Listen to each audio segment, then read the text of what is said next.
Soon as you walk out the door, huh? Soon as you walk out the door, man. I know what this is about. Leave the bitch home. Leave that bitch home, man. The black woman is crazy. Leave her home.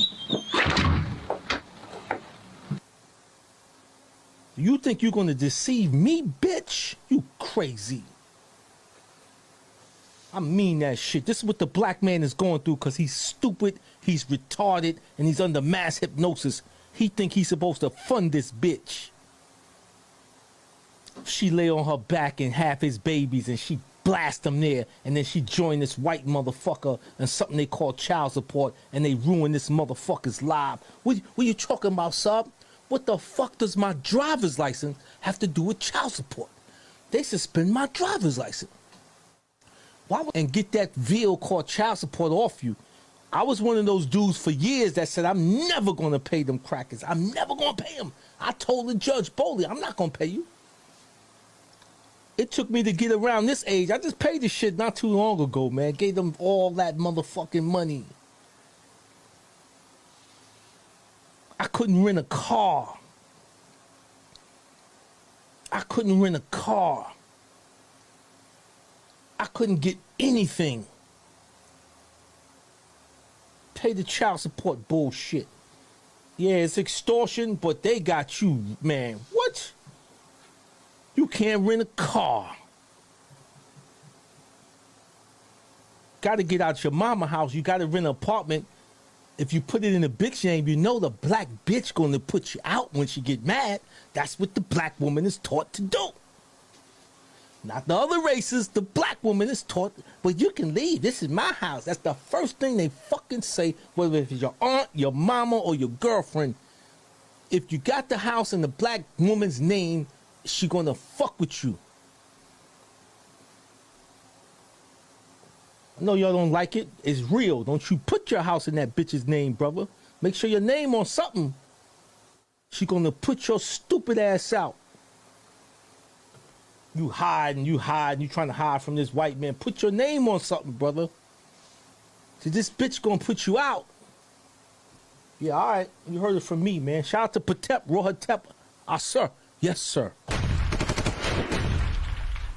He said, for shatter these shaitans. I talked about how Cosmopolitan magazine, they wanted to be the Playboy of women. They openly admit that we lied to a generation of women just to sell you products.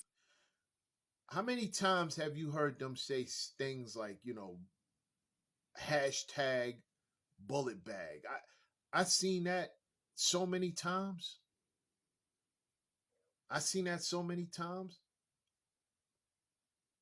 I seen them, you know, celebrate the demise of brothers. I seen them celebrate the demise of a little boy, Tamir Rice. I seen them celebrate that. I did a video. I seen them celebrate the demise of Emmett Till. Remember when I did a video on that?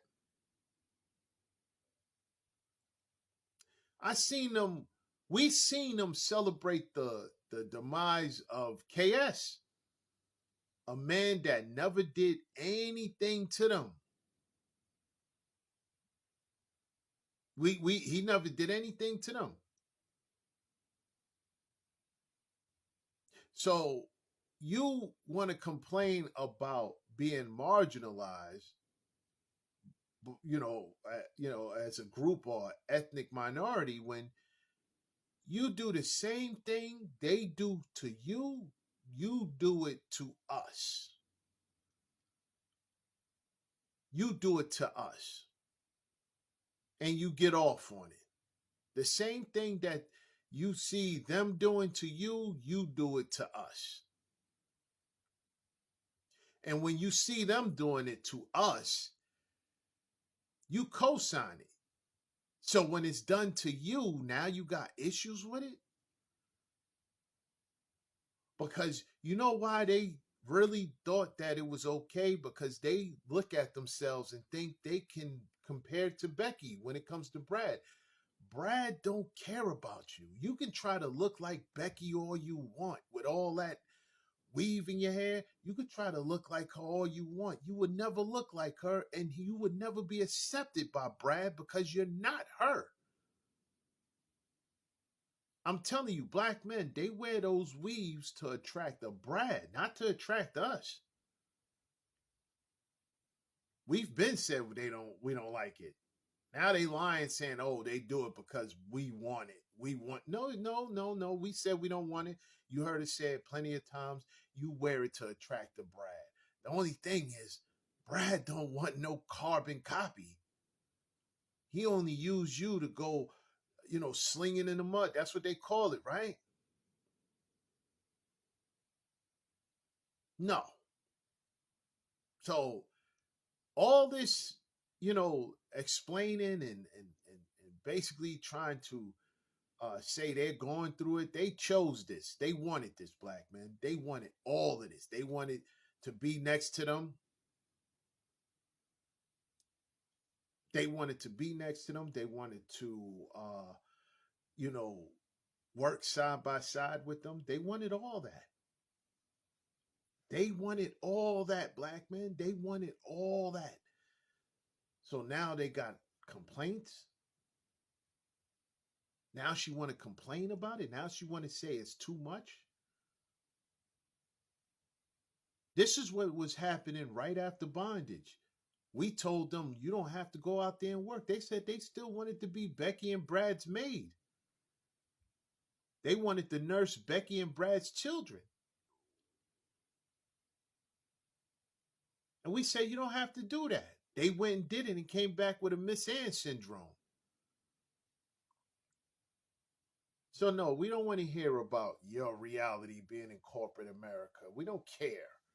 That's where you want it to be. That's why you went to school and put yourself in debt. You in debt all the way up to your eyeballs. And then you go into an environment where they don't like you. So you went into debt to be in a place that they don't care about you. They don't even want you. That's what happened.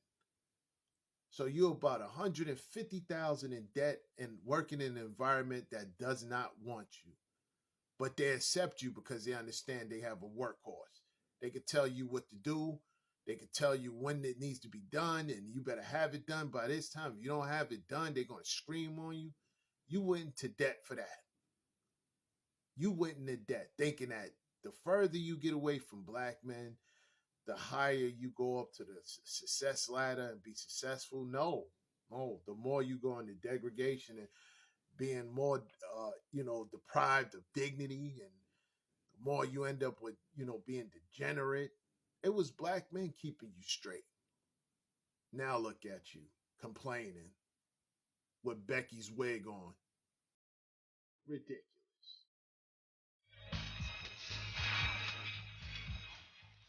It's Miss K back, Mama. Charlene, don't just stand there. Let her in. Hello, Charles.